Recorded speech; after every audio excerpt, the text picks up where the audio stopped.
Bom dia, irmã. Paz do Senhor. Vamos dar continuidade àquele assunto que nós estávamos vendo sobre ser boas esposas, né?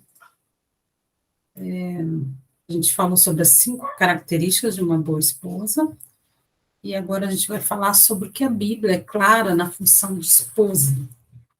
Então, a Bíblia tem alguns textos muito claros que falam sobre a submissão, a sujeição, né? Em Efésios fala que a mulher está sujeita ao marido, como a igreja está sujeita a Cristo, né?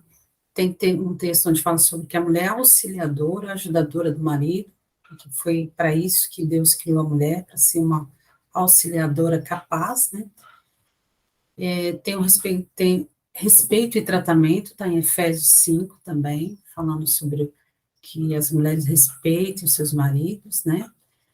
Até como um mandamento, essas coisas, né? Fala da função da mulher também, de uma esposa como mãe, ensinadora dos seus filhos, de ter bom andamento de sua casa, em Provérbios 31 fala sobre isso, né? Ser uma amante disposta, em Coríntios fala isso, né? Que não se apartem um do outro, mas que somente para caso de oração, mas senão que estejam sempre um disposto ao outro, para que possam se livrar das astutas ciladas do inimigo, né? E também fala sobre ser prudente, pura e sábia. Isso fala muito em Provérbios, né?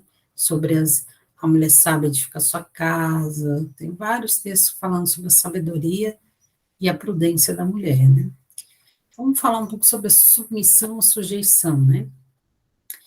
As mulheres sujeitem-se a seus maridos como ao Senhor, pois o marido é o cabeça da mulher, como também Cristo é o cabeça da igreja, que é o seu corpo, no qual ele é o Salvador. Assim como a igreja está sujeita a Cristo, também as mulheres estejam em tudo sujeitas a seus maridos. A mulher, ele disse, farei mais intensas dores de sua gravidez, e com dor você dará à luz. Seu desejo será para o seu marido, e ele a dominará. Quando entendemos que nascemos com a tendência do pecado e com o castigo que nos colocou um limite muito difícil para a nossa carne, de ele nos dominar, quando é esse texto aqui, ó, de Gênesis 3,16, quando diz ali, o seu desejo será para o teu marido, quer dizer o seguinte, o seu desejo será contrário ao seu marido. Por isso é que ele vai te dominar. Porque seria fácil se realmente nosso desejo, a nossa vontade fosse a favor do marido, né? Não precisaria nenhum domínio, uma submissão tão forte. Mas como você vai ver isso, a nossa tendência sempre, em primeiro lugar, é contrariar, né? Achar que ele está tomando a decisão errada, achar que as coisas não poderiam ser feitas de um jeito diferente. Então, a nossa tendência natural, adâmica, vai ser essa, né? Então, quando a gente se sujeita, ele dominará, quer dizer, eu vou me sujeitar à direção dele, eu confiar no Senhor, né? Porque no mundo, sem Cristo, não há motivo para isso, né? Eu quero fazer minha vontade, a mulher vai dizer, eu quero fazer minha vontade, ou é o meu desejo, ou acabou-se, né? Mas entendendo que existe uma tendência adâmica nossa de não nos deixar, e sempre ser a que vai estar resistindo, vai estar encontrando alguma coisa que não foi bem aquilo que a gente queria, né? Então, a gente tem que cuidar muito, né? Porque o Senhor, ele nos dá duas coisas que são bem contraditórias, né? A nossa natureza adâmica tem essa tendência de ser resistente, de ser contrária, né, à direção do marido, e também o Senhor nos dá a sabedoria para ajudá-los, e essa função de ser ajudadora idônea, né? Então, como que eu vou ser uma ajudadora idônea sem estar deixando a minha carne atuar, contrariar? Quando eu entender quando eu estou vivendo na carne e quando eu estou vivendo no espírito. Então, se eu estou contrariando só porque a minha mente está isso, aquilo, é uma coisa. Se eu estou com sabedoria, indo diante do Senhor, orando, colocando aquele assunto, o Senhor tem me inquietado, tem palavra clara sobre isso, aí eu vou trazer uma orientação como ajudadora, né? E não como quem vai tomar a decisão ou fazer aquilo, mas como quem está vindo como uma conselheira, como alguém que está ali, foi colocado no lado dele também para ajudá-lo a tomar a melhor decisão, a guardar a sua casa, né?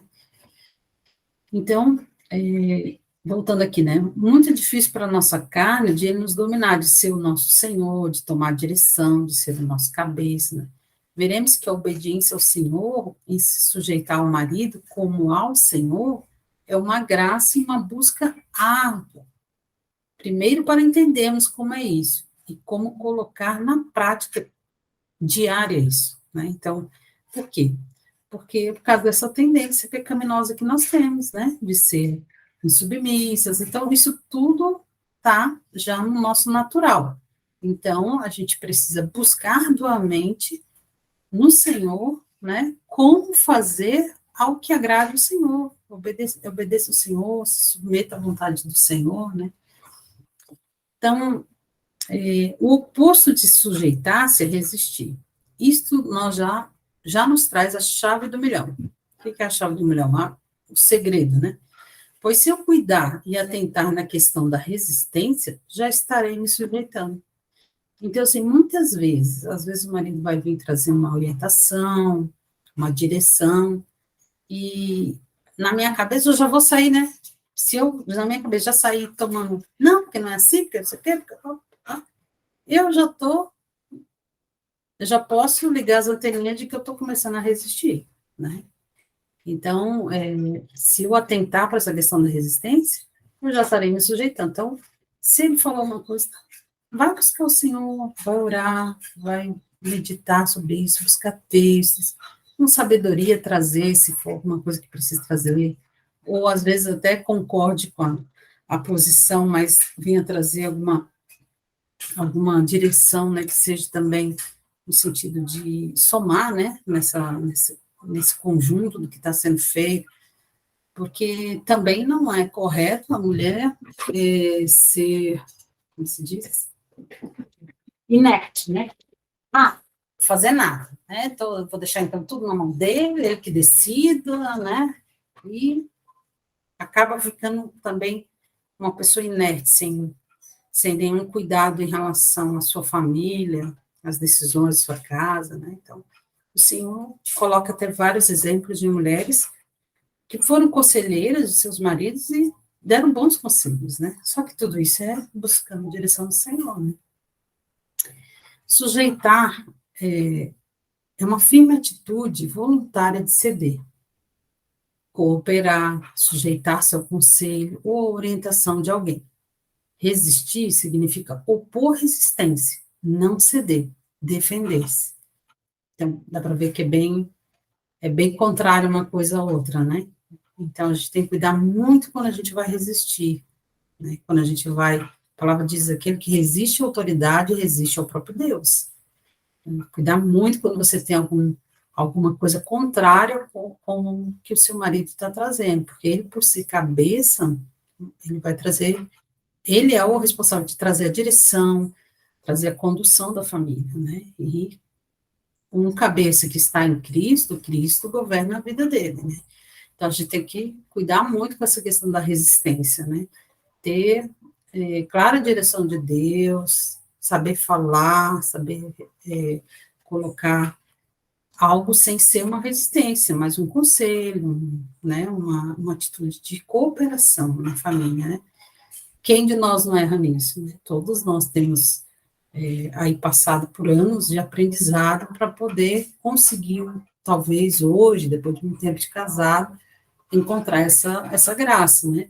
Mas isso, se a gente aprende, quanto antes a gente aprende isso, menos problema a gente vai trazer para o nosso casamento, para a nossa família, e para a nossa questão pessoal com Deus de obediência, porque aqui nós estamos preocupados com a nossa vida, a nossa atitude para com Deus, né? Não com se ele está fazendo da maneira certa ou não.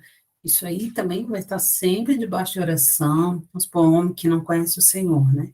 Está dando uma orientação errada, você vê que é errado, que é contra as escrituras, vamos ter que cuidar para realmente não resistir só por resistir, mas estar muito em oração, muito buscando o Senhor, trazendo o texto da palavra. Isso é sabedoria, né? E isso aí, como diz aqui embaixo, né? Como saber a sabedoria em se sujeitar ao invés de apenas ser subserviente ou inerte. Só em Cristo para aprendermos a nos sujeitar voluntariamente. Uma coisa obrigada, só porque é obrigada. Ah, sou obrigada a fazer. Não, é de coração, é voluntariamente.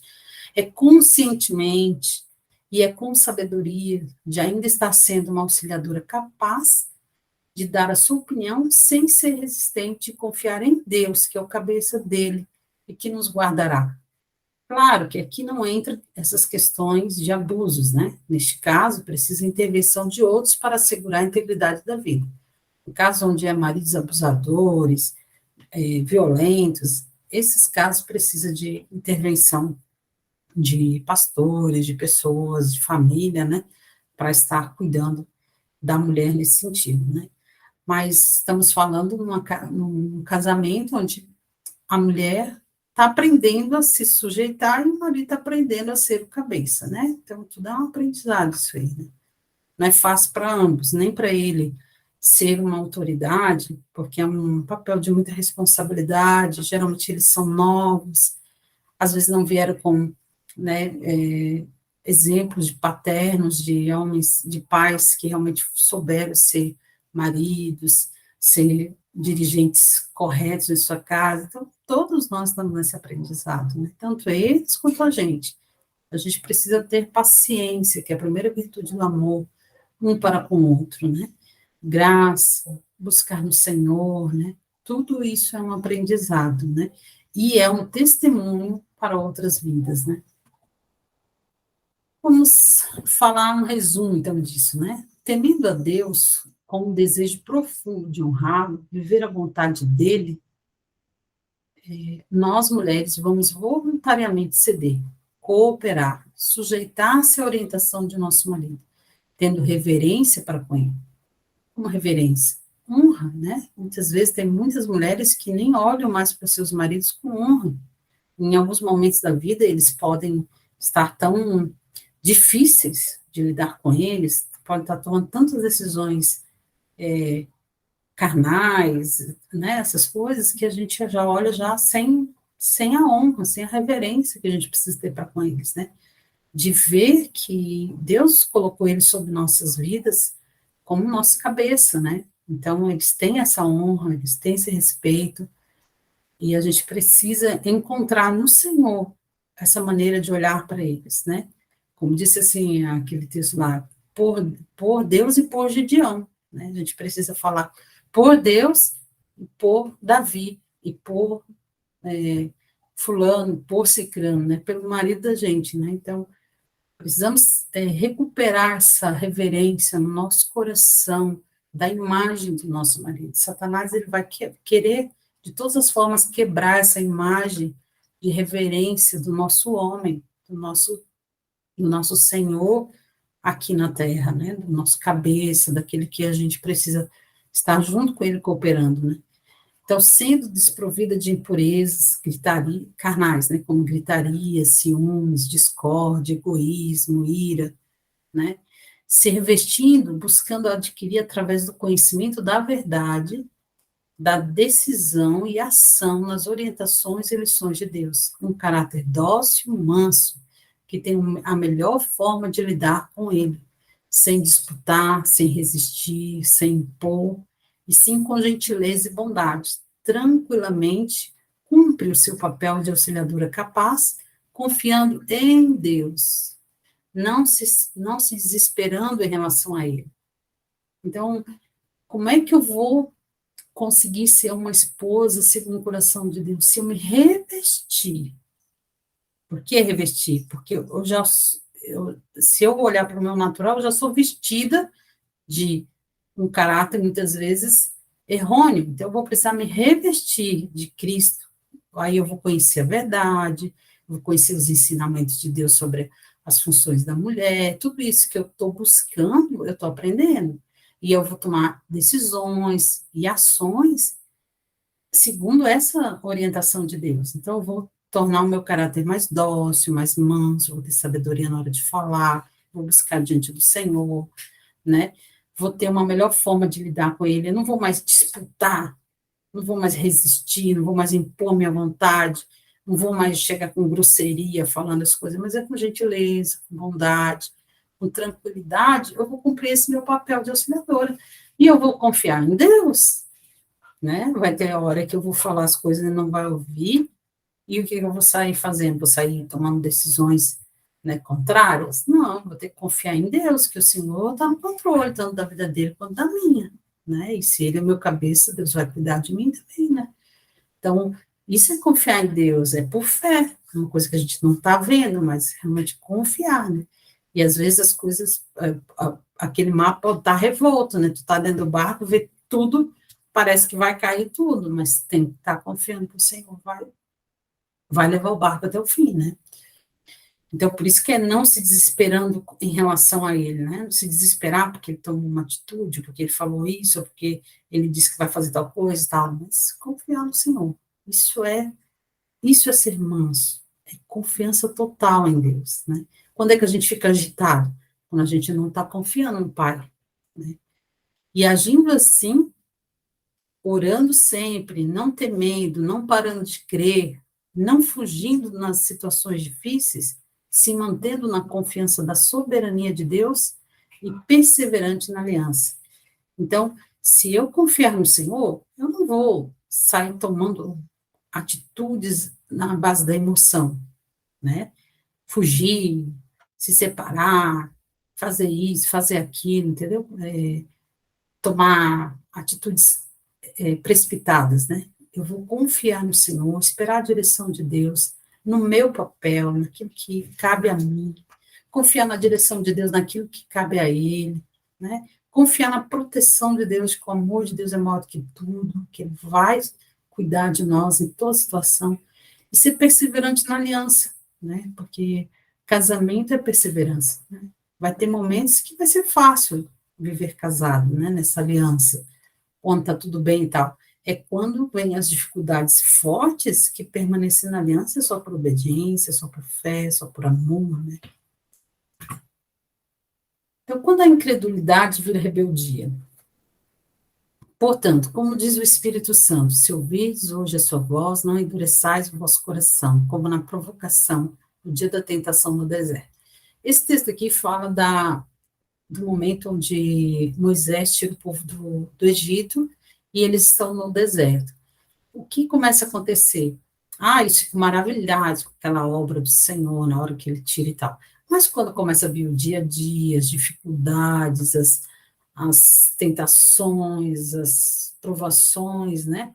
O povo começa a se tornar incrédulo. Então, daí ele já começa a reclamar porque não tem carne, ele já começa a reclamar porque não tem água, ele já começa a criar um coração incrédulo, porque Deus falou que eles iam para a terra de Canaã, daqui a pouco eu já nem acredito mais nisso. Quando chegam lá no monte, que vem a terra de Canaã, vai os espias lá, e chega e diz para eles que tinham gigantes enormes, que eles nunca iam conseguir entrar naquela terra, mas, poxa, se o Senhor tinha dito que a terra era deles, fez tudo aquilo lá atrás, abriu o mar vermelho, fez tudo aquelas maravilhas lá, eles vão duvidar só porque viram os gigantes lá, entendeu?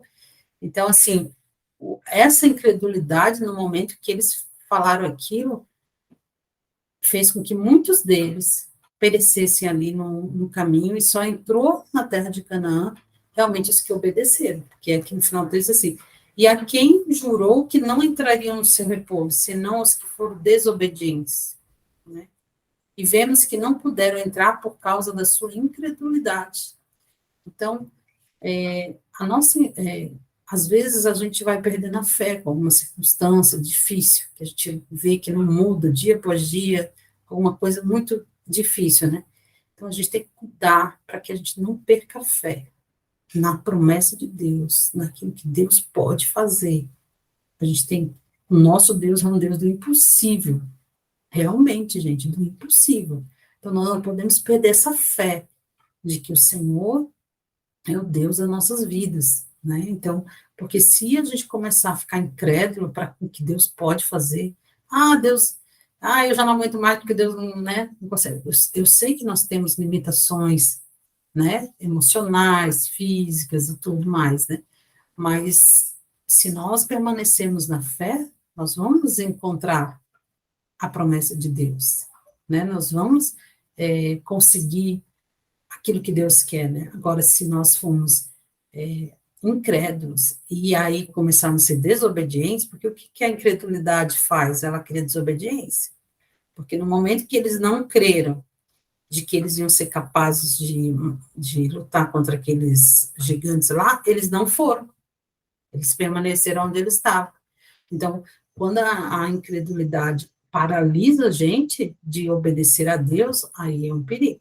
É onde realmente Deus vira uma rebeldia, né? Que a gente não obedece mais o que Deus nos pede, né? Agora, vamos falar do contrário. Quando a fé gera resultados. Quando eu permaneço crendo nas promessas de Deus, né? E essa fé, ela gera resultado. Como nos exemplos de mulheres bíblicas que, por sua fé e obediência e perseverança, alcançaram grandes coisas em suas famílias e gerações. Eu vou falar de algumas mulheres aqui, que eu relatei aqui, que foram mulheres que pode ser que elas não conseguiram tudo que elas queriam, né? Porque às vezes a gente tem um monte de sonhos na cabeça, né? De que as coisas vão ser do jeito que a gente quer. E às vezes a gente não vai conseguir tudo que a gente quer, mas se a gente perseverar em fé e obediência, nós vamos encontrar grandes bênçãos para as nossas famílias e gerações. Pode ser que não seja, né, nas coisas que eu desejo, mas pode ser que seja, mas Deus vai fazer alguma coisa. Tipo, Abigail, né? Abigail, ela se colocou a assumir a culpa de seu marido para preservar o seu lar. Pagou o preço de humilhação, vergonha e serviço, e alcançou a proteção de todos de sua casa. Foi sábia com o marido insensato ao ponto que Deus o recolheu. Então, Abigail era uma mulher que tinha um marido que era insensato, ele já tinha tomado várias decisões insensatas, era um homem grosseiro, muito difícil de se lidar, diz a Bíblia. E o seu servo veio correndo para ela quando ele tomou a decisão de não dar alimento para o exército de Davi, que já guardava eles, tinha toda uma história ali, e ele disse, não, não vou dar, simplesmente assim, não quero fazer, entendeu? E aí, o que aconteceu? O servo viu e disse, meu Deus, o exército de Davi, vamos matar todos nós aqui, foi correndo lá, falou com ela, sabia que ela era uma mulher sábia, ela se preparou, fez toda a comida, levou para Davi, no momento que ele estava na estrada ainda, que ele estava vindo para matar toda a família dela, intercedeu, pediu perdão, né, disse que a decisão deles tinha sido errada, assumiu o erro, a culpa. Ela disse assim, me perdoa porque eu não observei que tu estava chegando e não fiz, né?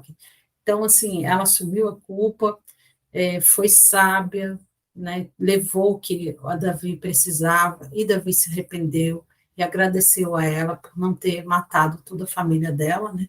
Então, ela guardou todos os filhos dela, todos os servos da casa dela, toda a casa dela foi guardada por essa sabedoria dela, né? Quando ela foi falar no outro dia com o marido, porque ele estava bêbado naquele dia, ela, com sabedoria, não foi falar com ele bêbado, né? Esperou. Quando ela foi falar no outro dia com o marido, ele morreu. Provavelmente teve um derrame ali e morreu, né? Então, assim, por quê? Porque aí foi a justiça de Deus, né? Deus talvez chegou a um ponto que não aguentou mais tantas coisas que ele vinha fazendo, né? Mas ela talvez não conseguiu salvar o marido no sentido de ele mudar e tal, mas ela conseguiu guardar a casa dela e seus filhos, seus servos, todos, ela acabou sendo a esposa de Davi também, interessante, do rei, né?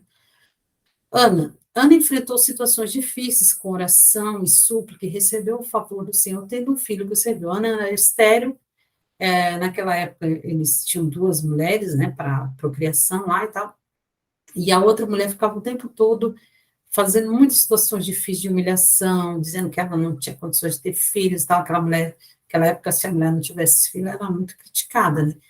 Então, mas ela não deixava de todos os dias suplicar, orar, templo, pedindo ao Senhor, sabe, fervorosamente, né?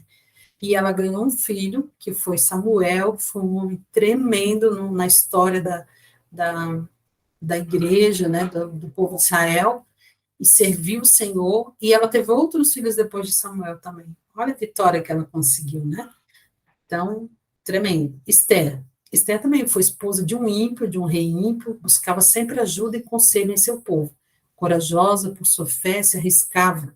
Foi sábia e respeitosa e poupou seu povo da morte.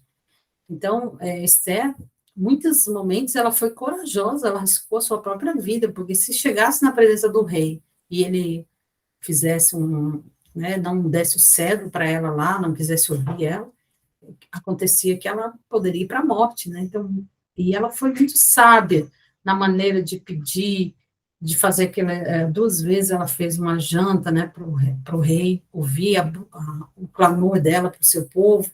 Ela colocou todo o povo para jejuar e orar por a situação, ela buscou conselho como é que ela faria, né? Então, assim, ela poupou o povo dela da morte naquele momento, né? Então, olha que tremendo, né? Lia foi esposa de Jacó. Não era amada, mas confiava em Deus. Foi mãe, cumpriu seu papel e seu filho faz parte da genealogia de Jesus. Então, a Lia foi a primeira esposa de Jacó, né? E a outra foi a Raquel. Ele amava mais a Raquel, ele queria primeiro a Raquel, mas o pai dela fez uma bagunça lá e acabou sendo a Lia, né? E ela ficava muito frustrada porque ele não amava ela, né? Então, só que ela tentava compensar com filhos, ela dava muitos filhos para ele, porque Raquel não podia ter filhos, né? Então, ela ia dando filhos, ela foi ter muitos filhos com Jacó, né? E isso ia suprindo ela nessa questão de não ser amada ali, né? Então, quer dizer, ela não conseguiu tudo, não conseguiu ser amada como uma mulher às vezes deseja e tal, mas ela de alguma maneira foi amada por ele, né? Porque ele ficou tendo filhos com ela, ele honrou ela até o fim, né? Ficou com ela, então, e foi do filho dela que veio a genealogia de Jesus, né? Olha que tremendo, né? Maria, mãe de Jesus, sendo adolescente, Deus lhe pediu algo muito difícil, que só por fé e um coração obediente faria: ser mãe. Não estando nem casada, isso poderia custar-lhe a vida, seu matrimônio, sua reputação, mas ela aceitou a vontade de Deus, confiando inteiramente nele. No momento que dizem, né, os historiadores, que Maria tinha aproximadamente 14 anos, quando ela estava prometido um casamento para José, né? Quando o anjo veio e anunciou a vontade dele, que ela fosse a mãe do filho de Deus, né? E ela, no momento, perguntou, mas como se eu nem sou casada, né? Ele falou que seria pelo Espírito e tal. Então, assim, mas ela disse, sim, faça de mim segundo a tua vontade, né? Então, assim, ela poderia ter pensado, meu Deus, naquela época, a mulher se engravidar sem estar casada, ela era apedrejada, né? Ela poderia pensar na reputação dela com relação aos pais dela, o que meus pais vão pensar, mesmo que eu diga que é o filho de Deus, mas será que eles vão acreditar? Não vão, as pessoas vão acreditar nisso? Será que José vai casar comigo? Será que eu vou ser uma mulher sozinha? Ela não pensou em nada disso, ela confiou inteiramente no Senhor. Quantas vezes a gente, às vezes, fica paralisado, em dúvidas, né? Foi realmente o que também fez Eva cair, né? Duvidar da palavra de Deus, né?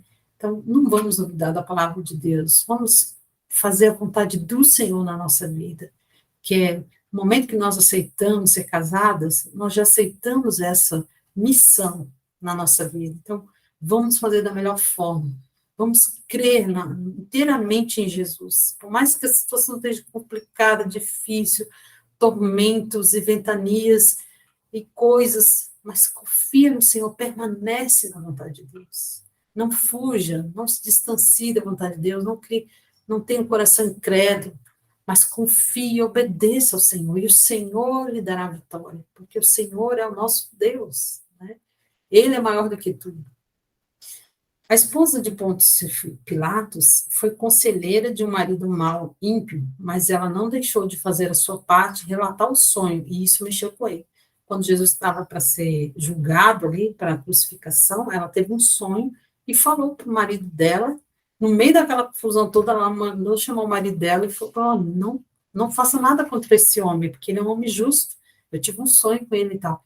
E Pôncio Pilatos considerou muito o sonho dela, ele tentou várias vezes fazer com que o povo não matasse Jesus, né? Mas era a vontade de Deus que isso acontecesse, né? Mas ela não deixou de fazer o papel dela, de ser uma boa conselheira, né? Sara também, dentre tantos fatos que Sara foi uma mulher muito falada na Bíblia, né? Quando Sara aconselha seu marido a fazer algo muito difícil aos olhos de outros, egoísta, que era mandar o seu servo e o filho embora para longe deles, porque a Sara que criou Ismael como seu filho, ela simplesmente pediu para a serva ter um relacionamento com Abraão para poder ter um filho, né? Porque ela não, naquele momento ela não creu, né? Que Deus ia fazer, mas ela tentou dar um jeitinho, uma mãozinha para Deus, né? Aí veio Ismael. E ela criou ele como filho, ele já era grandinho quando nasceu o filho da promessa daí, né? Mas a vontade de Deus vem em primeiro lugar, pois eles estavam confrontando o filho da promessa. O que aconteceu? Quando a Sara teve Is- Israel, né, que era o filho da promessa, Ismael e a mãe começaram a fazer muitas coisas confrontando o filho dela. Ela começou a ter medo de que eles pudessem fazer alguma coisa mal, e ela pediu para Abraão para mandar eles embora. E para Abraão isso é muito difícil, porque ele tinha criado Ismael desde o começo, era filho, tinha sentimento por ele e tal, né? E Abraão foi falar com Deus, e Deus falou para ele, faça o que ela te disse. E olha só, né? Deus confirmando o conselho de Sara, né, para cuidar do seu filho da promessa, né? Então, assim, sermos conselheiras sábias dentro da vontade de Deus para os nossos maridos é de grande importância, né? Então, não depende de nossos maridos serem convertidos ou não, serem bons ou não. Claro que seria mais fácil a vida se fossem, né? Mas Deus nos chama a crer e termos uma intimidade com Ele a tal ponto que vivamos coisas maravilhosas em meio a circunstâncias dificílimas. Cada uma de nós já tem vivido no Senhor essas experiências. Estamos aprendendo a cada dia a servi-lo melhor em todas as áreas. Aleluia. Então, nós não vamos deixar de ter circunstâncias difíceis, né? Muitas já tiveram, estão tendo e vão ter, ou, né, alguma coisa vai acontecer na vida. Mas essas experiências vão nos levar cada dia mais a buscar aprender no Senhor como servir o melhor, em todas as áreas, né? Então, isso vai fazer o nosso crescimento também como mulheres de Deus, né? Esse estudo é reforçar, é reforço, é incentivo, é renovar a visão. Num mundo tão caótico ao papel da mulher, empoderando ela num feminismo tão grande, podemos acabar perdendo os princípios de Deus. Então, eu estou falando, esse estudo aqui é porque vocês não sabem disso, porque. Não. Ele é informativo para aquelas novas, mulheres novas que casaram há pouco tempo, podem não ter tido um ensino sobre isso, né? Mas ele é reforço, ele é incentivo, ele renova a visão, porque nós estamos num mundo que fala o tempo todo mil coisas ao contrário, né? O empoderamento da mulher, você pode viver sozinha, você pode se separar, você pode, empoderando o tempo todo a mulher, né, no feminismo tão grande. Não, seu marido não pode falar assim com você, você não, como se a mulher não pudesse aguentar mais nada, né, de difícil na vida, né? Então, nós tivemos mulheres, a nossa geração passada, das nossas mães, foram mulheres que aguentaram grandes coisas, nem por isso largaram o casamento, né? Porque elas tinham como sagrado o casamento. Hoje em dia, banalizaram o casamento. O casamento é, tipo, se der certo, a gente fica, se não der, a gente se separa. Então, banalizaram uma aliança que foi feita diante do Senhor, que para ele tem grande importância. Nós sabemos da importância do casamento indissolúvel, né? Que não, a gente não vai separar por qualquer motivo, isso aqui. Então, casamento é um só, né? Então, assim, ter como honra o casamento vai também reforçar em nós os princípios de Deus e suportar muitas coisas, né? Porque nós temos um propósito, Jesus tinha um propósito de salvar nós desse mundo, né? Então, ele aguentou muita coisa para que esse propósito se cumprisse, inclusive a sua morte. Morte humilhante, morte de deboche de muitos ímpios, de muita coisa, mas ele tinha um alvo, ele tinha um propósito. Então, quando nós casamos, nós também temos um alvo, temos um propósito que vai nos levar também a aguentar muitas situações difíceis, sim, muitas situações complicadíssimas, que muitas pessoas podem dizer assim, eu não sei como que você aguenta, né? Mas é por quê? Porque nós temos um propósito, e nós temos isso no nosso coração, né? Então, isso vai nos levar a crescer e aprender com Deus, né? A sermos mulheres fiéis ao Senhor, fiéis à nossa aliança, fiéis, e nós vamos colher os frutos disso, como as nossas irmãs que acabamos de citar colheram, né? Se o seu marido hoje não está obedecendo a palavra, desviou-se, ou está vivendo em pecado, ou na carne, não fique incrédulo. Mesmo que o tempo esteja te desanimando, creia e pratique a sua parte. Deus fará dele. Às vezes o tempo é o nosso maior, o tempo, a incredulidade é o nosso maior inimigo, né? Porque a gente vai vendo a vida vai passando, aquela coisa está 5, 10, 20 anos, não muda, e a gente começa a criar um coração incrédulo e se desanimando, e parando de fazer a nossa parte, deixando de crer na verdade e nas promessas de Deus. Que o nosso coração esteja animados em Cristo, no propósito dele, porque aí nós não vamos perder a nossa força, a nossa fé e a nossa obediência à palavra dele. Assim mesmo, que ele se recuse a obedecer à palavra, será conquistado por sua conduta, sem palavra alguma, mas por observar seu modo de viver puro e reverente. Irmãs, esse texto está na palavra, em 1 Pedro 3. Então, se os nossos maridos, alguma vez, não estiverem obedecendo a palavra, ou se desviarem, nós temos uma promessa, uma palavra dizendo que serão conquistados por a nossa conduta, sem palavra alguma, mas por observar o nosso modo de viver puro e reverente. Se nós vivermos com essa consciência de que, né, eu não vou agora, porque ele me deu um motivo, vou sair fazendo tudo que a minha carne quer, mas eu vou permanecer vivendo um modo puro, reverente, eu tenho grandes chances de conquistar as maravilhas de Deus, as promessas de Deus.